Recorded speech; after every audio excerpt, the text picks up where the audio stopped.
উচ্ছেদের প্রতিবাদে রেলের বিরুদ্ধে স্বরূপ হলেন ফুটপাত যৌথ মঞ্চ। এদিন সকালে রেলের পুলিশ আধিকারিকরা রামপুরহাট শহরের পাঁচমাথা মোড়ে উচ্ছেদের জন্য একত্রিত হন।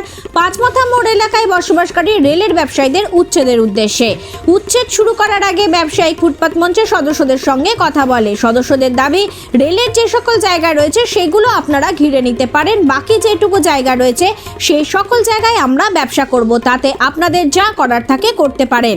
তবে এখনো পর্যন্ত রেলের আধিকারিকদের তরফ থেকে কোনো রকম উচ্ছেদ করা হচ্ছে না। পাশাপাশি রেলের তরফ থেকে উচ্ছেদের জায়গাগুলি মাপ করা হয়। বীরভূম থেকে ভিক্টরের রিপোর্ট, 24 ঘন্টা খবর। এখানে আমরা রেলের বারবার জুলুমবাজির বিরুদ্ধে আমরা জমায়েত হয়েছি। ওনারা বলছেন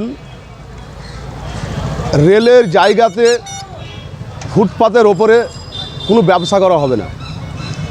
আমরা যারা ফুটপাতে ব্যবসা করি তাদের বিরুদ্ধে ওনারা বারবার হস্তক্ষেপ করছেন এবং বারবার আমাদেরকে বিরক্ত করছেন এবং বারবার এসে আমাদেরকে ডিস্টার্ব করছেন এবং হুইপ জারি করছেন যে রেল থেকে আপনারা উঠে যান, রেলের জায়গা থেকে উঠে যান। আমাদেরকে নোটিশ ফোটিস কিছু করেননি। আমাদেরকে 10 দিন আগে ডেকেছিল যে আপনারা দোকান উঠান। তা আমরা একটা কথা বললাম, স্যার আমাদের দোকান নেই, রামপুরহাট তো সুমসাম হয়ে গেছে, রামপুরহাট ফুটপাত সুমসাম হয়ে গেছে। আমরা নিজে থেকেই কম্প্রোমাইজ করে দোকানটা উঠিয়ে নিয়েছি যাতে প্রশাসনের কোনো অসুবিধা না হয়। তাই এখন তো স্যার কিছুই নেই, তাই এখন স্যার কিসের দোকান উঠাবো, কী দোকান? তা বলছে যে তাম্বু বাম্বু আপনারা লাগিয়েছেন, সে তাম্বু বাম্বু আপনারা উঠান। কেন স্যার তাম্বু বাম্বু তো উঠাবার তো স্ট্রাকচার তো নয়, এটা তো স্যার আমাদের অস্থায়ীভাবে তো আমরা ব্যবসা করছি। এটুকু তো আমাদের ভারতবর্ষের নাগরিক হয়ে আমাদের অধিকার আছে। তা আপনারা কেন বারবার ডিস্টার্ব করছেন? তো ওনারা আমাদেরকে বললেন, আরপিএফ ইন্সপেক্টর, যে আমাদের ওপর থেকে চাপ আছে, আপনারা একটু এটা ক্লিয়ার করে দিন, আমরা ছবি তুলে পাঠিয়ে আমরা এটা আবার আপনারা বসবেন। স্যার কতদিনের মধ্যে বসবো? বলে আপনারা বুধবার বসবেন। তাই বুধবার, আজকে বুধবার, কালকে উনি রাত্রেবেলায় আমাদেরকে ডাকলেন। আমাদের যারা যৌথ মঞ্চের নেতৃত্ব আছেন তারা আমরা গেছিলাম। উনি বলছেন যে আমাদের ওপর থেকে আরও চাপ আছে, আপনাদেরকে এখন রেলে বসতে দেওয়া হবে না। তাহলে স্যার বারবার আপনারা যে আমাদেরকে এইভাবে নিয়ে খেলছেন, তা আমাদের তো রুজি রুটির ব্যাপার। আমরা তো সব গরিব ঘরের ছেলে, আমরা গরিব মানুষ বলে তো আপনাদের ফুটপাতে ব্যবসা করছি। আমাদের 200 টাকা ইনকাম করতে আমাদের মুখে থুথু বেরিয়ে যাচ্ছে। তা স্যার এইভাবে নিয়ে আমাদের কেন প্রতারণা করছেন?